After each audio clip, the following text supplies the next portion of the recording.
What is up, Flick fans, and welcome back to my channel. Guys, it has finally arrived. Doctor Strange is in theaters right now, and I may or may not have watched it last night. I am death and pain. You'll die protecting this world. I can't do this.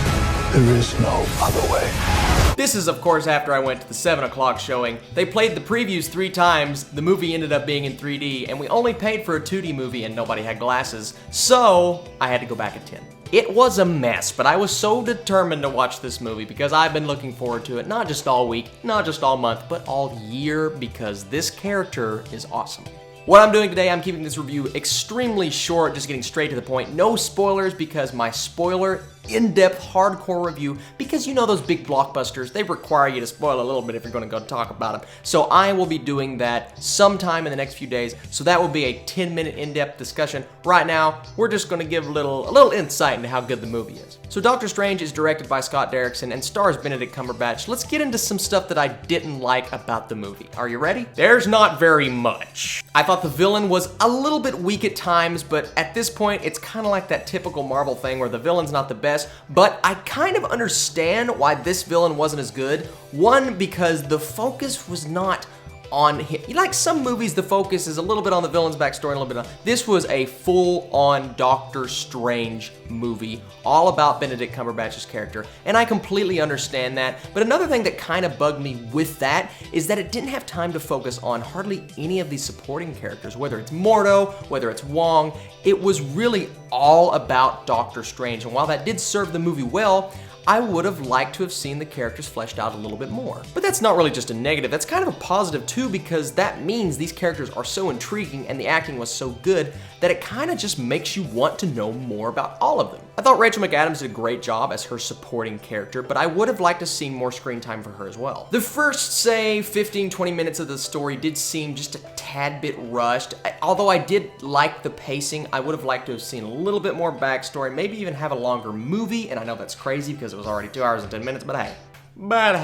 But let's get into the positives, man. This movie was the most visually stunning Marvel movie I've ever seen for sure, and maybe in like the top 5 visual masterpieces that I've ever seen. I mean, if you go to movies just to see stuff on screen happen, this is the definition of that movie. But I know everybody's praising the visuals, so let's talk about some other stuff. Let's talk about the story. How was the story? Although I wouldn't say it's the strongest in the Marvel Cinematic Universe, I did enjoy the story for what it was. I will tell you this without spoilers, the ending, there are some twists and turns along the way that you really don't expect. So I can't leave this movie saying, well, I expected most of that, because I didn't. I really didn't. And if we're talking Doctor Strange, we have to talk about Benedict Cumberbatch.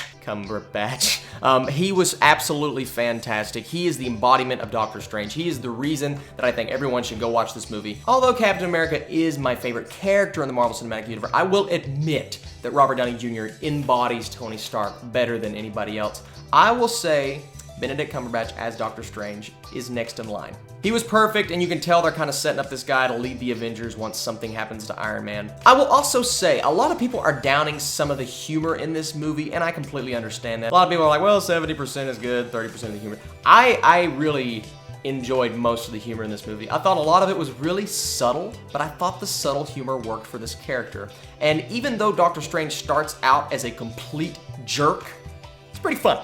But like I said, I'm keeping this review pretty concise. Guys, I recommend Doctor Strange 100%. It is one of my favorite entries in the Marvel Cinematic Universe. I will definitely put it closer to the top than the bottom. I would say right outside the top 5 for me right now, but this is a movie that you need to watch twice, so I am going to go back. I guess it's time to rate this movie. After one showing of Doctor Strange, I'm going to give this an 8.3 out of 10. Definitely in my top 10 of the year, definitely in my top 10 Marvel movies, maybe top 5? Anyways, thank you guys so much for watching this shorter video, and remember, later on, in-depth spoiler review. Be sure to follow me on Instagram because I do a lot of movie things on there as well, and I'm gonna try to do more. I'm gonna try to do like short previews of films and short reactions and funny stuff and whatever. I'm at the Buckinator with a 3 instead of the E. It's like the Baconator, but it's me. Subscribe to me on this channel and thumb this video in the upward direction if you have the opportunity, or if you just want to. My next video will hopefully be a Hacksaw Ridge review because I will be checking that out tomorrow. Thank you guys once again for watching, and I will catch you later. Doctor Strange.